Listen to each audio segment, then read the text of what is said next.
நெய்வேலி அறிவு திருக்கோவிலின் 16வது ஆண்டு துவக்க விழா நடைபெற்றது. கடலூர் மாவட்டம் நெய்வேலி வட்டம் 19 அமைந்துள்ள நெய்வேலி மனவளக்கலை மன்ற அறக்கட்டளை அறிவு திருக்கோவிலின் 16வது ஆண்டு விழா நடைபெற்றது. உலக சமுதாய சேவா சங்க இயக்குநர் உழவன் தங்கவேலு சிறப்பு அழைப்பாளராக கலந்து கொண்டு சிறப்புரை வழங்கினார். நிகழ்ச்சியில் அவர் பேசுகையில், நெய்வேலி அறிவு திருக்கோவில் தொடங்கி 16ஆம் ஆண்டு நிறைவு பெற்றுள்ளது. இங்கு யோகக்கலை பயிற்சி வகுப்புகள் இலவசமாக நடத்தப்பட்டு வருகின்றது. மேலும் அரசு பள்ளிகளில் பயிலும் மாணவர்கள் நல்லொழுக்கத்தை கடைபிடிக்கும் விதமாக பள்ளியில் மாணவர்களுக்கு சிறப்பு யோகக்கலை பயிற்சி அளிக்கப்பட்டு வருகிறது.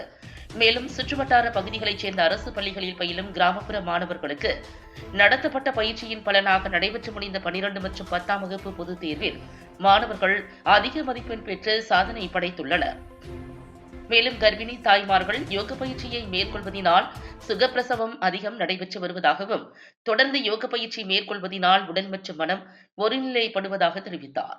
நிகழ்ச்சியில் உலக சமுதாய சேவா சங்க விழுப்புரம் மண்டல இணை இயக்குநர் அருள்ஜோதி, நெய்வேலி அறிவு திருக்கோவில் அறங்காவலர் நந்தகுமார் உள்ளிட்ட நெய்வேலி அறிவு திருக்கோவில் நிர்வாகிகள் மற்றும் உறுப்பினர்கள் திரளாக கலந்து கொண்டனர். புனிதமான நல்ல நாளிலே மிகப்பெரிய பிரம்மாண்டமான மத்தியாலத்தினுடைய உயரிய நிறுவனமான இந்த நெய்வேலி நிலக்கரி அறிவுத்துக்கோவிலுடைய அறிவுத்துக்கோவில் ஆண்டு விழா 17வது ஆண்டு விழா.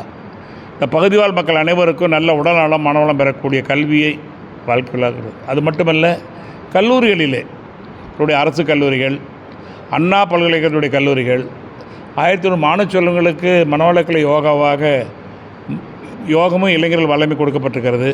அது மட்டும் இல்லை, கடைகூடி மக்கள், கிராமத்து மக்களிலிருந்து மேல்கூடி மக்கள் வரைக்கும் எங்கள் மனவளக்கலை பேராசிரியர் மக்கள் இந்த நெய்வேலி அறக்கட்டளை சார்பாக வழங்கி வருகிறார்கள். இப்படிப்பட்ட இதை சிறப்பாக நடத்துகிறது. இது 23 நாடுகளிலும் 420 அறக்கட்டளைகளாகவும், நெய்வேலி போல் 420 அறக்கட்டளைகளாகவும் 2500 தவமையங்களும், இதை விட முக்கியமாக 30க்கும் மேற்பட்ட பல்கலைக்கழகங்கள் ஒரு பாடமாக, அதாவது எம்எஸ்சி, பிஎஸ்சி, டிப்ளமோ போன்ற பாடங்களாகவும் இது இருக்கிறது. இன்றைக்கி அரசு துறைகளே பல துறைகளிலே, அது குறிப்பாக சொல்ல வேண்டுமானால், இந்த ஆரம்ப சுகாதார நிலையங்களிலே கருவுற்ற பெண்களுக்கு பயிற்சி வழங்கப்பட்டு, அதில் பார்த்திங்கன்னா அரசாங்க ஆணைப்படி 2 மடங்கு இந்த சுகப்பிரசவம் அதிகமாக இருக்குது என்பதை அவங்களுடைய ஆணையின்படி, அவருடைய ரெக்கார்டு படி கொடுத்துருக்காங்க. அது மட்டும் இல்லை, கருவிலே திருவுடையாக வரக்கூடியவர்களை, அப்போ பள்ளிகள், கல்லூரிகள் மக்களுக்கு, அரசு துறைகளுக்கு, பல நாடுகளுக்கு இது ஜாதி, மத, இன, மொழி வேறுபாடு இல்லாமல் சென்று கொண்டிருக்கிறது. ஆக இது எல்லோருக்கும் உண்டான வாழ்க்கை கல்வி, 4 கல்வி நம்ம கொடுக்கணுமே. என்ன, 1 ஏட்டுக்கல்வி சிறப்பாக இருக்கிறது. 2வது கைத்தொழிலை கற்றுக்கொள், கவலை உணக்கலை ஒத்துக்களுடைய நாமக்கலுடைய வார்த்தையின்படி தொழிற்கல்வி சிறப்பாக இருக்கிறது. 3வது ஒழுக்கப்பட கல்வி எங்கே இருக்கிறது. ஒரு பள்ளிச்சாலை திறக்கப்பட்டால் சிறைச்சாலை மூடப்பட வேண்டும். இப்படி பள்ளிச்சாலை திறக்கப்பட்டு சிறைச்சாலை மூடி இருந்தால் சிறைச்சாலை இருக்கக்கூடாது. இந்த 3வது கல்வி விடுபட்டிருக்கிறது. அதைத்தான் இங்கே யோகம் இளைஞர்கள் வல்லமை என்ற பயிற்சியை கொடுக்குது. யோகம் இளைஞர்கள் வல்லமை, பண்பாட்டு கல்வி. அப்போ 3வது கல்வி. 4வது ஒரு கல்வி இருக்கிறது.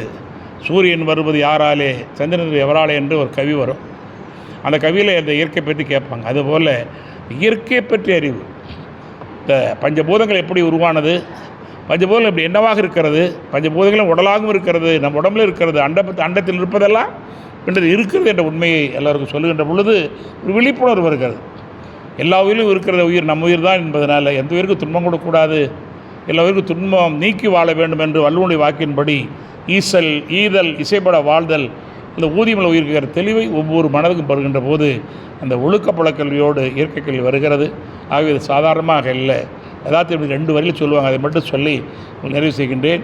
நான் எனது வாழ்நாளில் யாருடைய உடலுக்கும் மனதுக்கும் துன்பம் தர மாட்டேன், யாருடைய மனதுக்கு துன்பம் தர மாட்டேன், துன்பப்படும் என்னால் முடிந்த உதவி செய்வேன். இதுதான் வாழ்வின் நோக்கம். இதுதான் மனிதனுடைய பெரிய உயர்ந்த குணம். அது இங்கே நிறைய மக்களுக்கு வருகிறது.